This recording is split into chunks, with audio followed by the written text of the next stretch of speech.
ভাইরে, আজকাল বউ নিয়ে বের হওয়াটাও বড় চিন্তার বিষয়। রাস্তায় এক হুজুর সাংবাদিককে বলতেছিল সে নাকি 2 বার কোরআন শরীফ খতম দিয়েছে বঙ্গবন্ধুর জন্য।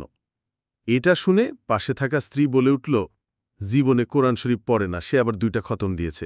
আমি 2টা খতম দিছি তার জন্য। হ্যাঁ, খতম দিছি, পরে না সারা বছর কোরআন শরীফ খতম দিছি। তার সপরিবারের জন্য।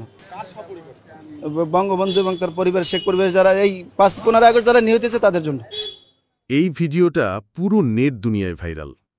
অনেকে মন্তব্য করছেন এরকম স্ত্রী থাকলে শত্রুর কোনো দরকার হয় না। আবার অনেকে বলছেন এরকম স্ত্রীদের সাধুবাদ জানায়। তবে বেশিরভাগ মানুষ মেয়েটির প্রশংসাই করছেন। তবে এখানে একটা বিষয় বোঝার আছে, হুজুরটি হয়তো ঠিক কথাই বলতেছিল, কিন্তু বর্তমান পরিস্থিতিতে এরকম কথা বললে বিপদ হতে পারে। সেই কারণে হয়তো তার স্ত্রী পরিস্থিতি সামলানোর জন্য এমনটা করেছেন।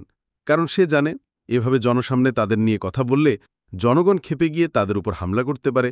তার ভয়ে হয়তো মেয়েটি এমনটা করেছেন। তবে এর কোনো সত্যতা নেই। যাই হোক, যদি সত্যিই হুজুরটি মিথ্যা বলে থাকে তাহলে বোনটিকে অসংখ্য ধন্যবাদ সত্যটা সবার সামনে আনার জন্য। আর যদি ঘটনা সত্য থাকে তাহলেও বোনটির প্রতি শ্রদ্ধা, কারণ পরিস্থিতি সামলানোর কারণেই হয়তো এখনও তার অক্ষত রয়েছে।